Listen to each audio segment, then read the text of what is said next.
लाडो का परिवार गरीब था।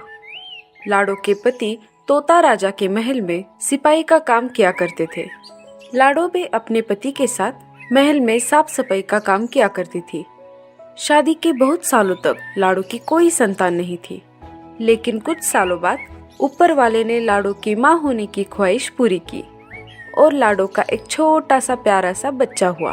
उसका नाम टीलू रखा था। लाडो टीलू से बहुत प्यार करती थी। जितना हो सके लाडो टीलू की हर ख्वाहिश पूरी करती थी। टीलू के पिताजी भी टीलू से बहुत प्यार करते थे। टीलू अब 1 साल का होने वाला है और लाडो अपने बेटे का जन्मदिन बहुत ही धूमधाम से मनाना चाहती है। अब देखते हैं आगे क्या होता है। टीलू अपने दोस्तों के साथ बाहर खेलने गया था और आज तो छुट्टी का दिन है। उसके पति घर पर ही है। लाडो रसोई में खाना पका रही थी। सुनिए जी। हाँ बोलो लाडो, क्या बात है? हमारा बेटा टीलू अब 1 साल का होने वाला है। मुझे मेरे बेटे का जन्मदिन बहुत ही धूमधाम से मनाना है। उसके लिए हमें अभी से तैयारी करनी होगी। आप राजा के महल में जाकर मुनीम जी से कुछ पैसे एडवांस लीजिए। मुझे बस्ती के सारे पशु पक्षियों को टीलू के जन्मदिन पर बुलाना है। मैं भी मीनू मौसी के पास जाकर आती हूँ। पिछले साल मैंने 6 महीने तक उनके घर काम किया था। उसके पैसे अभी तक उन्होंने नहीं दिए। ठीक है लाडो, तुम जाकर आओ। मैं भी मुनीम जी के घर जाकर आता हूँ। बल्लू घोंसले से उड़ जाता है और मुनीम जी के घोंसले के पास आ जाता है। मालिक, ओ मालिक, मैं हूँ बल्लू। मुनीम जी की पत्नी दरवाजा खोल देती है। अरे बल्लू, सुबह सुबह क्या काम है? सप्ताह में एक तो छुट्टी मिलती है इन्हें, वो भी नसीब नहीं है। दिन रात उस राजा की ही सेवा में लगे रहते हैं। तभी अंदर से मुनीम जी आवाज लगाते हैं। अरे बल्लू, तुम बाहर क्यों खड़े हो? अंदर आ जाओ। बोलो, क्या काम है? मालिक, मेरे बेटे का पहला जन्मदिन आने वाला है और मुझे कुछ पैसों की जरूरत है। मैं उसी के बारे में बात करने आया था। ठीक है, पर वो सब बाद में। पहले एक काम करो, ये अनाज की सारी बोरियां इधर उधर पड़ी है, उन्हें एक कोने में ठीक से रख दो। जी मालिक, अभी रख देता हूँ। बल्लू सारी अनाज की बोरियों को एक एक करके एक कोने में रख देता है। हो गया मालिक, अब आप मेरी बात सुन लीजिए ना। हाँ बोलो। जी मालिक, मुझे कुछ पैसों की ज़रूरत है। क्या मुझे थोड़े पैसे एडवांस में मिल सकते हैं? मेरे बेटे का जन्मदिन आने वाला है। पैसे और एडवांस? तुम्हारा दिमाग तो खराब नहीं हो गया? मैंने पहले ही तुम्हें बहुत सारा एडवांस दिया है, पहले उसे चुकता करो। मालिक, मैं पैसे चुका दूंगा, बस अब आखिरी बार दे दीजिए। मुझे मेरे बेटे को साइकिल लेकर देनी है। 1 रुपया नहीं मिलेगा। और हाँ, एक काम करो, कल से तुम डबल ड्यूटी करोगे।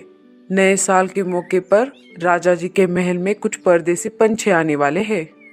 अब जाओ तुम। बल्लू नाराज होकर घर वापस आ जाता है। थोड़ी देर बाद लाडो भी घर वापस आ जाती है। तभी बल्लू लाडो से पूछता है। क्या हुआ लाडो, मीनू मौसी ने तुम्हारे पैसे दे दिए? नहीं जी, उल्टा मीनू मौसी ने मुझे डांटा। उन्होंने कहा कि मेरे तुझ पर बहुत एहसान है, मैं तुझे पैसे नहीं दूंगी। आप बताइए, क्या आपको मिल गए पैसे? मुझे भी नहीं मिले लाडो।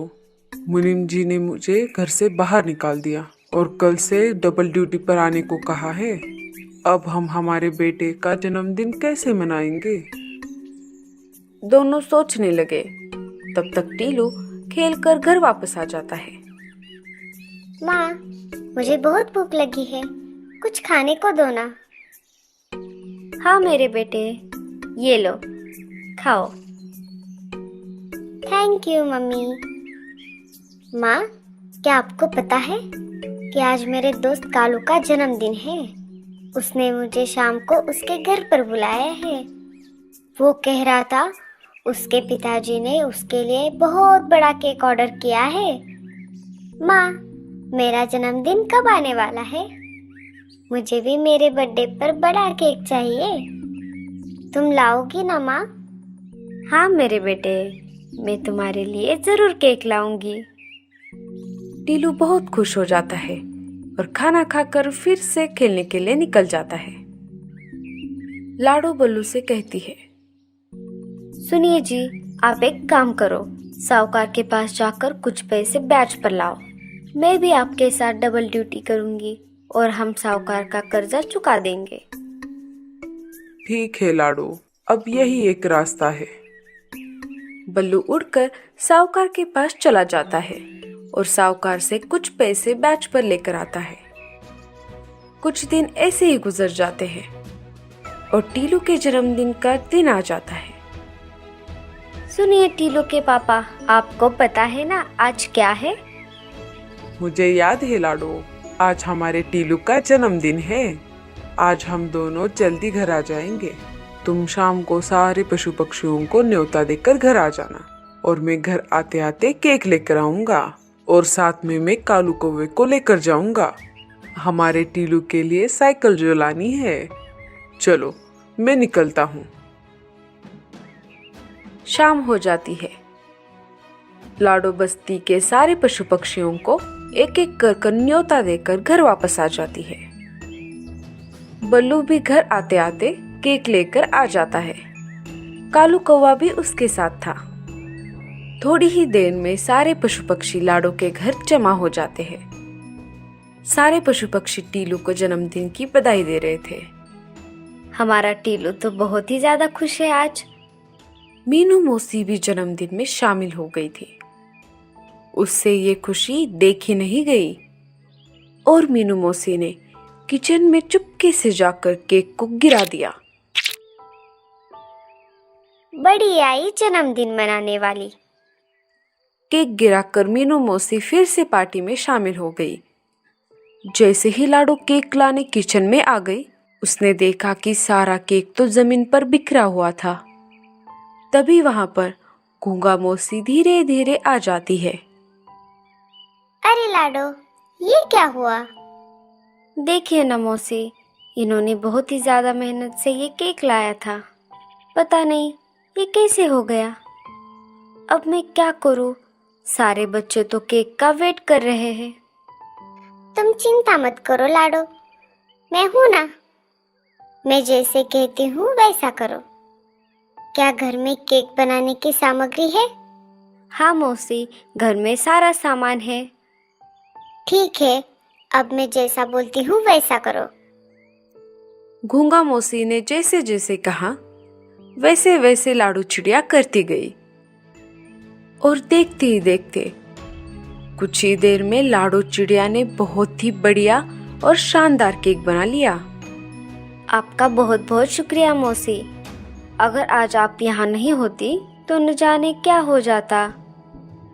कोई बात नहीं लाडो, चलो अब सारे बच्चे वेट कर रहे हैं। लाडो चिड़िया केक को लेकर पार्टी में शामिल हो जाती है। सारे मिलकर टीलू का जन्मदिन बहुत ही धूमधाम से मनाते हैं। तो दोस्तों, कैसी लगी आपको हमारी ये कहानी? हमें कमेंट्स में जरूर बताना।